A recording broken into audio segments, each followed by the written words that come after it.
The storm outside the presidential palace in Ouagadougou was relentless. Rain lashed against the windows in violent waves, thunder cracking so loudly it rattled the glass. Lightning briefly illuminated the palace walls, casting long, twisted shadows across the courtyard. It felt as if the sky itself was angry, warning that something terrible was about to happen. Inside Captain Ibrahim Traoré's private office, the atmosphere was far worse. The room was silent. Not the calm kind of silence, but the heavy, suffocating kind that presses against your chest and makes it hard to breathe. The kind of silence that only appears before history changes forever. T was 2:00 a.m., the hour when leaders break, or become legends.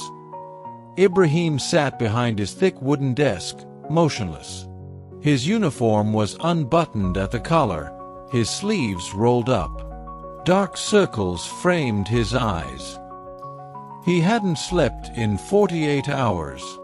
Every muscle in his body ached, but rest was impossible. Too many decisions. Too many lives depending on him. Burkina Faso was bleeding, and he was expected to hold it together. He rubbed his temples slowly, staring at the wall where a large map of the country hung.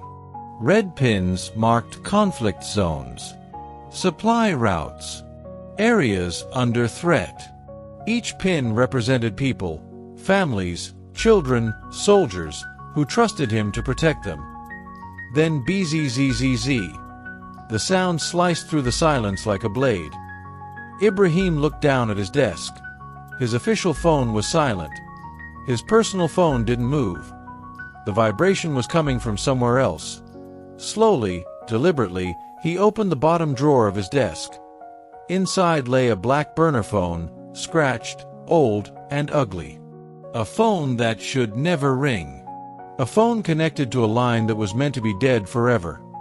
Only 3 people on Earth knew that number .2 of them were already dead.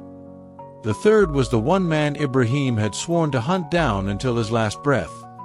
The screen glowed faintly in the darkness, no caller ID and no number. Just a pulsing light.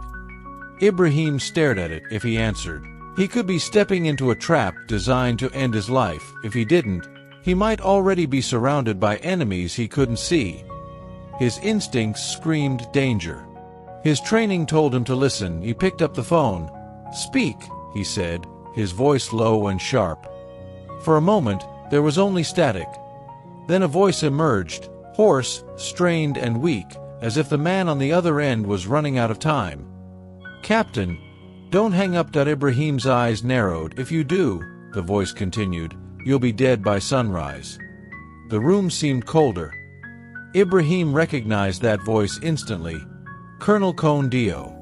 The ghost of the West. A former commander. A brilliant tactician. A traitor who had defected 2 years ago, disappearing into the borderlands with 3 full battalions and millions of dollars worth of weapons. The most wanted man in Burkina Faso.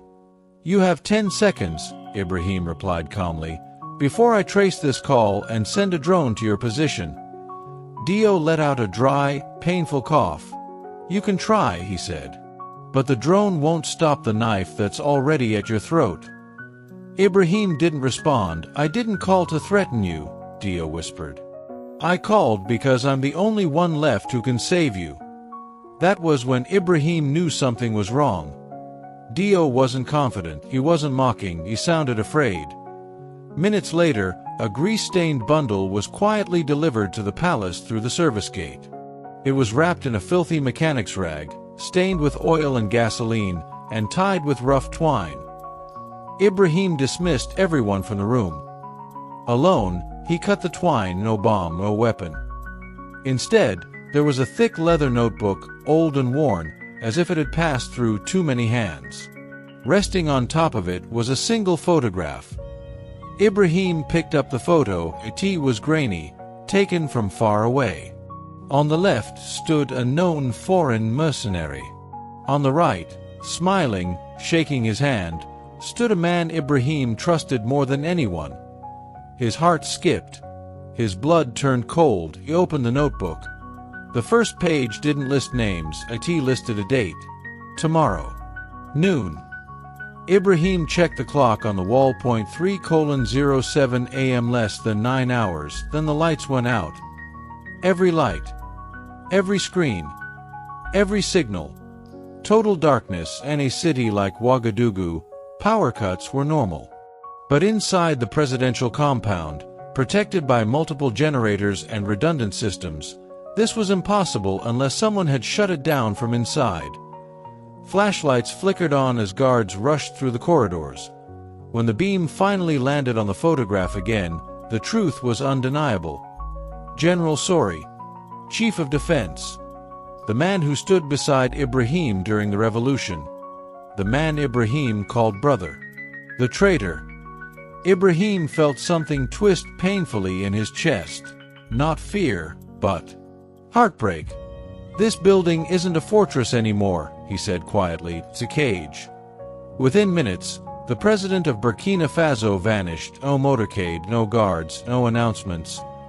Dressed in civilian clothes, Ibrahim slipped through forgotten service tunnels beneath the palace, tunnels built during the colonial era, and emerged into the sleeping city like a shadow.